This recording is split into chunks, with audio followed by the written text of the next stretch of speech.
Well, good morning.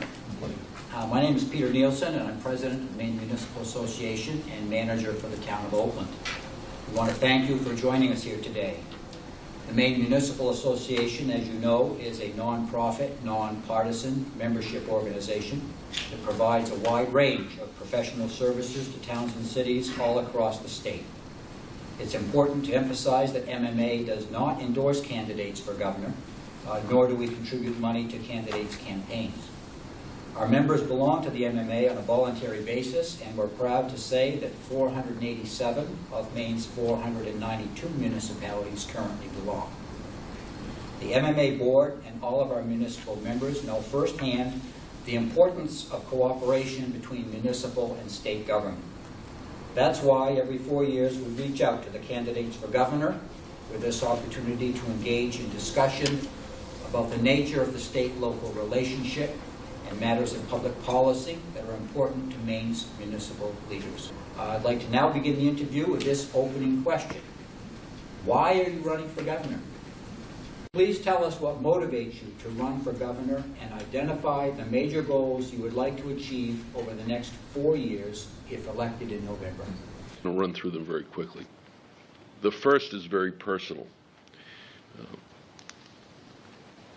I'm motivated to run because I owe the state of Maine a great deal. My grandfather was an immigrant. He came to this country at the age of 12, sent by his parents from a small village in the Pale of Settlements in Eastern Europe, in what was then the Tsarist Empire of Russia, to escape conscription into the Tsar's army at the age of 15.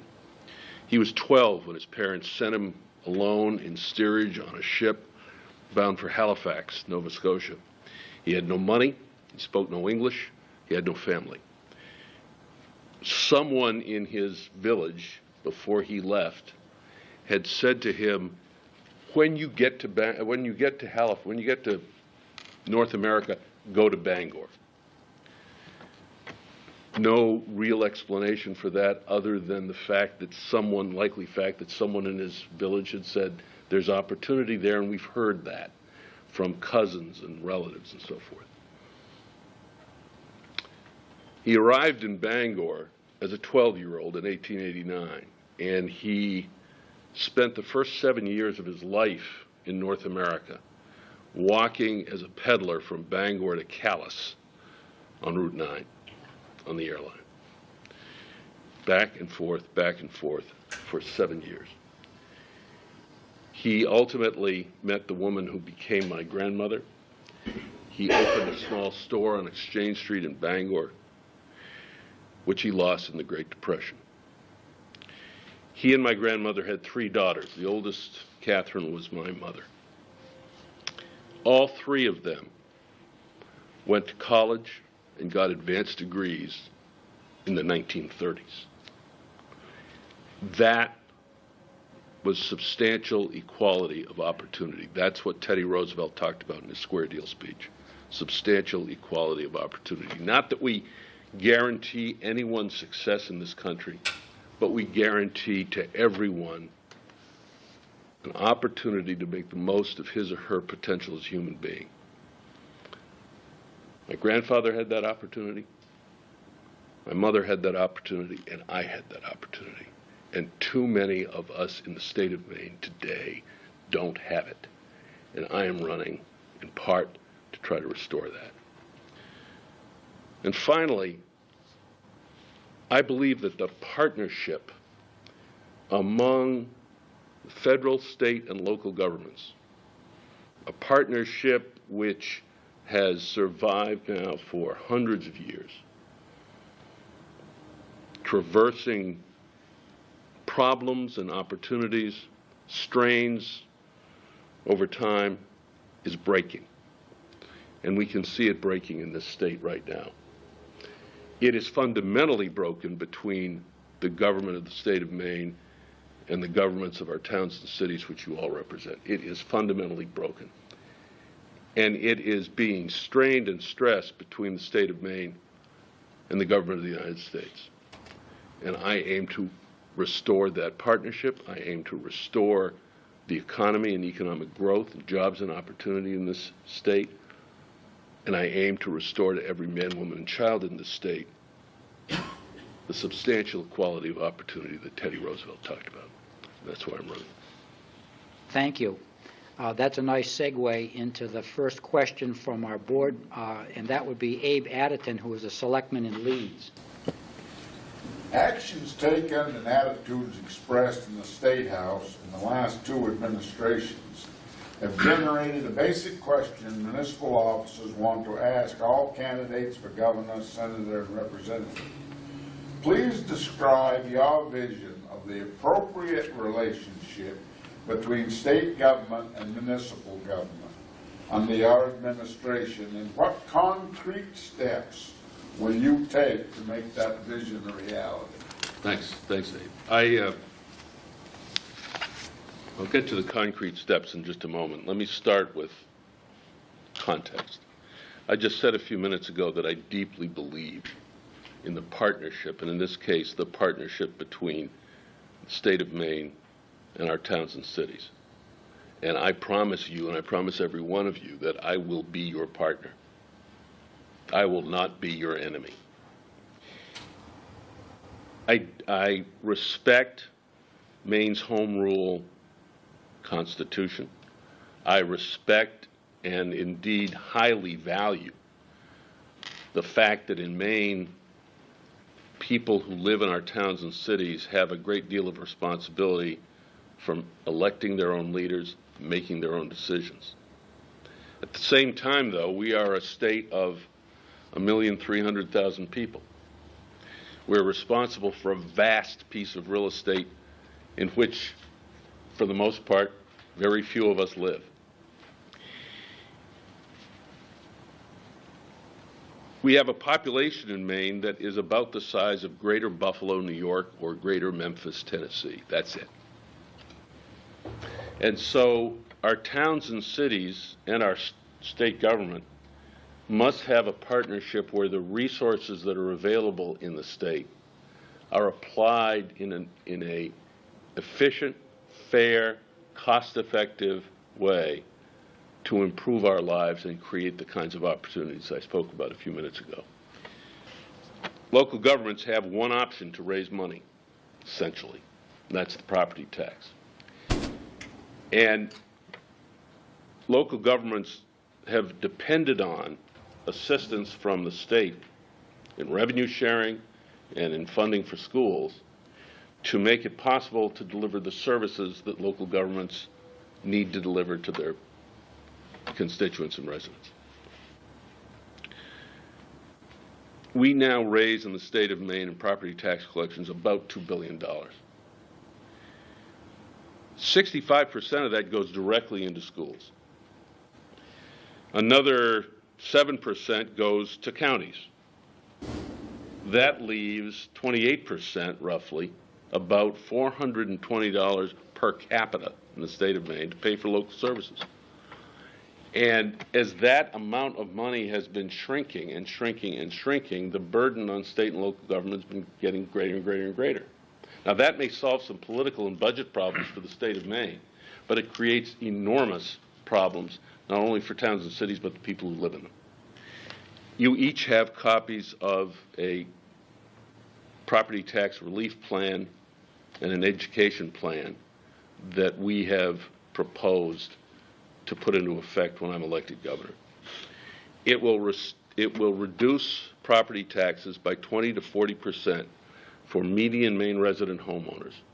It will increase revenue sharing through a new revenue rebate program to towns and cities from the $85 million projected for fiscal 15 to $185 million, more than it's ever been in the state's history.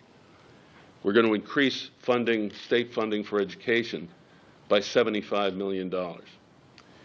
These kinds of changes are dramatic changes in the relationship between the state of Maine and the towns and cities who are our parts. It is the only way, in my view, that we can begin to restore that partnership. We can talk all we want about partnership, But until we reform our property tax structure and until we return more money to towns and cities, it's not going to happen. It's an empty promise.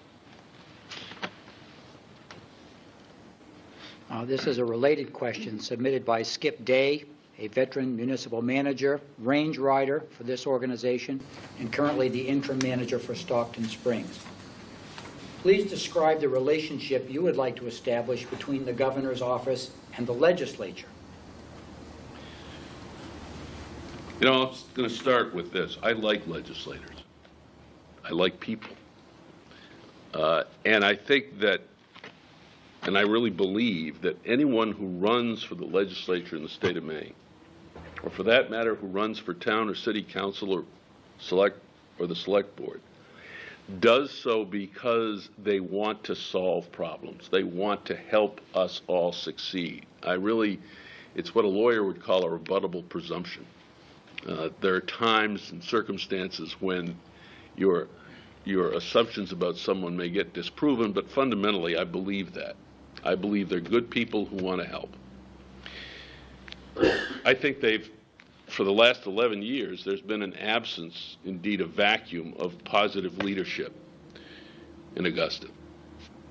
There's been an absence of independent ideas, bold leadership that would stem and should stem not from someone making a substantial campaign contribution, not from a lobbyist bundling thousands and thousands of dollars for a re-election campaign, but ideas and leadership that stem from a commitment to the welfare of the people of the state of Maine, to economic growth and opportunity in the state of Maine, and how we achieve it. That's not there. I intend to provide that leadership. I intend to provide that leadership in the middle. I intend to provide an alternative to the Republican and Democratic caucuses. I intend to provide a kind of leadership that excites, that draws support, that gets us moving again. And finally, I'll say this. I have spent my entire career, pulling people together to get things done that they thought were impossible to achieve. I did it as a businessman, as an entrepreneur, did it as a lawyer. And the best example I can give to you is the fact that the Denver International Airport today sits where it sits. In Adams County, Colorado, it is an economic magnet for that entire region of the Denver metropolitan area. It has solved enormous numbers of problems, both for Denver and for Adams County. It took 9 years to get it done. Over that 9 years, I represented 6 city councils and a county commission at the same time. They were my clients. There were 45 members of those city councils and 3 county commissioners, and the cast of character changed, as you might imagine, over the course of that 9 years. We had to win 3 lawsuits, federal court lawsuits. We had to win 2 referenda, and I had to negotiate with the city and county of Denver every week for 9 years.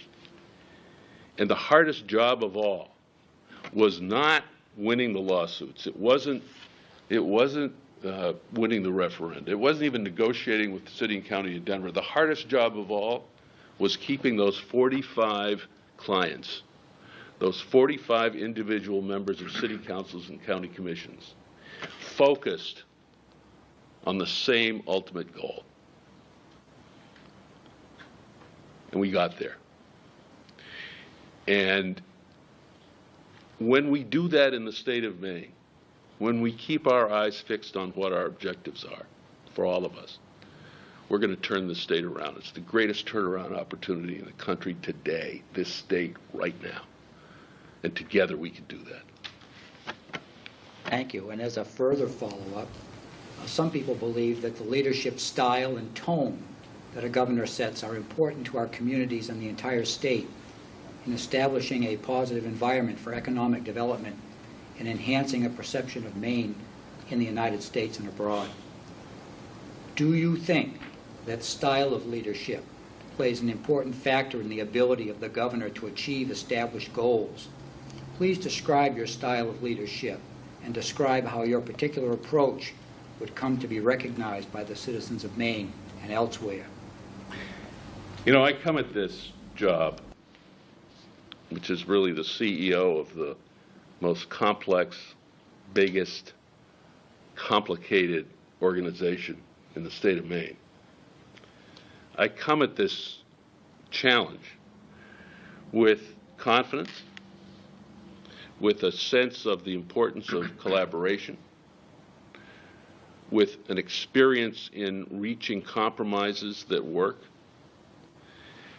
and with a sense of humor that is as self-deprecating as it is anything else. I like people. I think it's important to educate, to cajole, to inspire, and to lead. And I am reasonably good at those tasks. This is an enormously exciting time for the state, in my view. It is full of opportunity. Together, we have domain over some of the most valuable resources in America. Arable land, communities, forests, more water than we know what to do with, really good people, strong communities. This is the place where everyone in America wants to live if they can make a living. Our job is simply to make it possible for people to make a living. I'm going to lead the way to do that, and my style of leadership is highly collaborative. Let me say one last thing. I'm a very good salesman. And part of the job of being governor is not just selling ideas, not just selling something like this property tax proposal or the education proposals that are in front of you, but the job of selling Maine to the rest of the country and to the rest of the world. When the CEO of a large corporation somewhere in America has listed ultimately the 3 states that she's considering moving her company to or expanding and enlarging her business operations, her company's business operations. And that CEO decides that she wants to interview the governors from each of those 3 states to make a decision about where she wants to locate her expansion. And she invites them to come to her office in Chicago to make a pitch. Ask yourselves, who do you want to send? That's a big part of this job.